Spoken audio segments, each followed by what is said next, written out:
So looking at this Pac-12, we've got UCLA taking on Oregon in the Chip Kelly Bowl. That is important within the Pac-12, coming off a weekend in which Utah stormed back against Arizona State down by a couple touchdowns. They put up 4 consecutive scores to win that one going away, and Oregon survived Cal. So your latest handicapping on the Pac-12.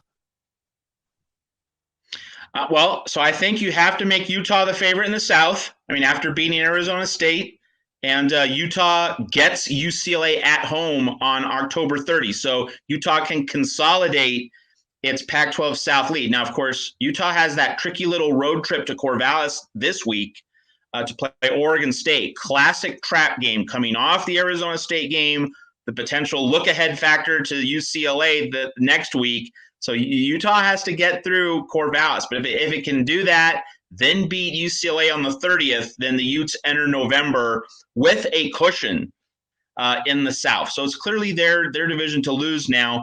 And we got to make note of how, this is another Herm Edwards stumble, that just when you think Arizona State is about to turn that corner, it runs right into a wall. And Arizona State was up 2 touchdowns at halftime. Cam Rising, Utah's quarterback, threw 2 interceptions in the first half, looked horrible. It was all there for Arizona State, and yet the Sun Devils just can't close the sale. It's been the story of Herm Edwards' tenure. Now, about the Oregon-UCLA game. On merit and on form, UCLA should win. Oregon had 2 weeks to prepare for Cal, 2 weeks to kind of get its quarterback house in order, but quarterback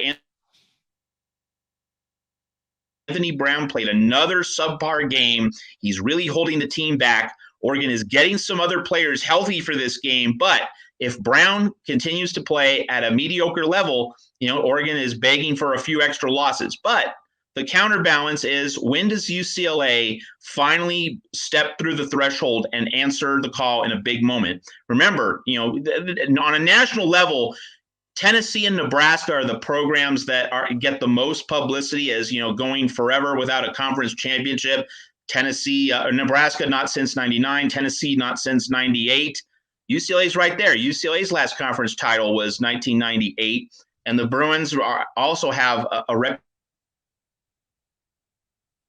reputation over the past few decades. Whenever they get to a big moment, they step on a rake. It happened against Arizona State a few weeks ago. Lost by 19, got shut out in the second half. It was a huge game. UCLA was favored by 3.5 points, but completely slipped on the banana peel. So UCLA should win, but UCLA taking care of business in a huge Pac-12 game doesn't happen very often. So do you trust UCLA to actually do this? But Brown to play as well as he needs to for Oregon to be better. It's a game in which it's impossible to trust either team. It's a game in which doubting both sides really is the best take.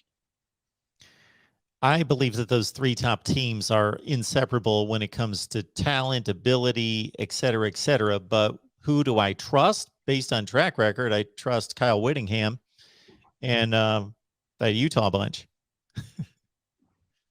Yeah, and let's keep this in mind, Mark, and I would have to agree, because if you throw away the pandemic season, which was a shortened season, really can't assign much of any meaning to it. If Utah wins the South, what does that mean? It means Utah will have won 3 straight Pac-12 South Division championships in normal length seasons. So it definitely means that Utah is the standard setter in the Pac-12 South. I think that Oregon's the standard bearer in the North, but that's really the lay of the land in the Pac-12.